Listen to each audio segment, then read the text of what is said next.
Let's talk about another example, penicillin and the discovery of penicillin. Alexander Fleming, a biologist working in London, I believe London, had a petri plate, left the window open, spore came in, fell down on the petri plate, and around the spore was a zone of bacteria, of dead bacteria. And he had enough genius to figure out, not just throw the plate out, but to actually look at it, examine it, and understand that something in that spore was killing the bacteria. So, 1928, in a lab setting by Alexander Fleming, he became Sir after that discovery. Turned out that the mold was difficult to cultivate and difficult to isolate the item that was actually killing the bacteria. Fleming gave up his hands and stopped working on isolating penicillin. And in fact, subsequently, for the almost 10 years after his discovery, everyone said, yes, it's a great discovery, but completely unworkable because no one could actually produce it. Howard Florey and Ernest Chain came across Fleming's paper in 1938 and saw potential. They saw the effects of penicillin in mice with bacterial infections, but they couldn't produce it in sufficient quantities.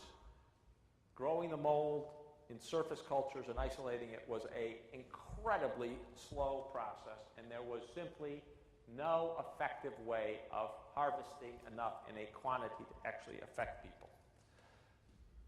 Then, World War II happened. And it turned out money was available for this project. Human trial was conducted in February 1941 with a small quantity on Albert Alexander, a constable in the British police force who had a terminal bacterial infection. He was dying of overwhelming bacterial infection. He was given penicillin, and it actually reversed his infection. Supply ran out, however, before he was cured. They actually isolated penicillin that he was pissing out in his urine, purified it, and re-injected it in him. Nonetheless, they could not get enough, and he died. They still were producing in small quantities penicillin. They reserved it for trials in children because children being smaller, Joey being smaller than Melissa, you could actually treat them with less and get more people treated. And they were able to prove that penicillin, in fact, was therapeutic.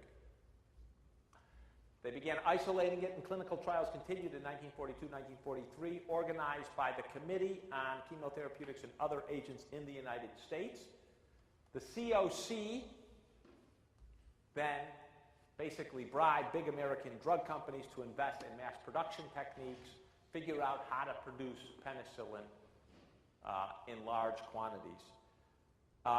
Nonetheless, in the early days, 43, there was not enough quantity of penicillin to meet all the demand of everyone who had an infection, both the civilian and military demand.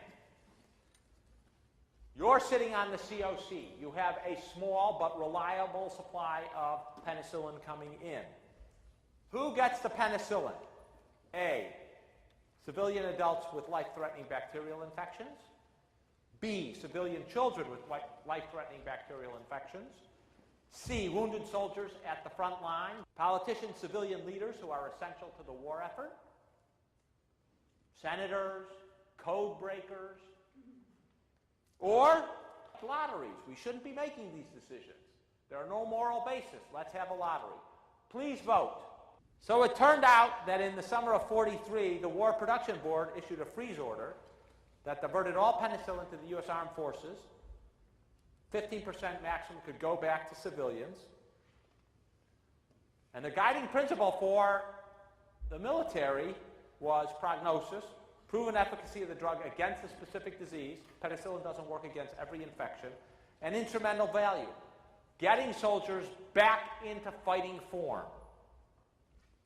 Since penicillin was proven to cure gonorrhea quickly and effectively, Those guys who got the clap in the whorehouses received priority over soldiers who were wounded in battle, had unknown wounds, and might die regardless. You think that's fair?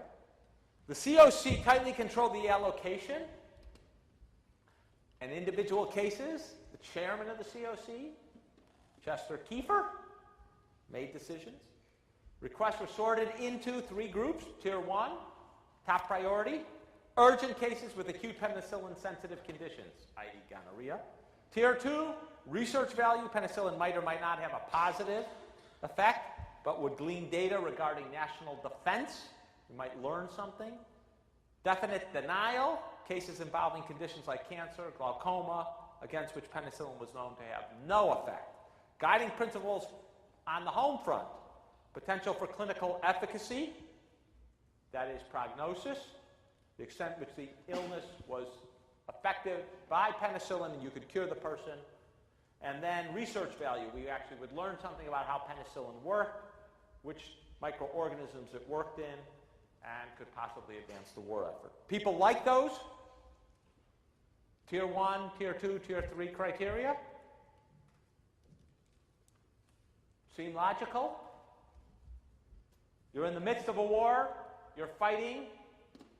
Should research matter? Should getting more data matter here? It turns out that even some of the most urgent Tier 1 we didn't have enough penicillin for. Penicillin didn't become widely available until mid-1945. When did the war end? What? Mid-1945, it turns out, right? All right, that's penicillin. So we have insulin, a case where Banting ends up distributing the small amount, seemingly on completely subjective principles, emotional appeals, people who end up at his door, wealthy people. We then have penicillin, at least you could say more principally distributed. There was a thought that we needed some principles. We divided civilian from military. Within the military, we made priority lists. We elevated prognosis and could these guys fight to the top of the priority list.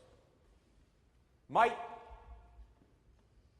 come as a little bit of a surprise to you when the public learned that we were giving penicillin to guys with the clap from whorehouses because they were good and we could get them back shooting Germans.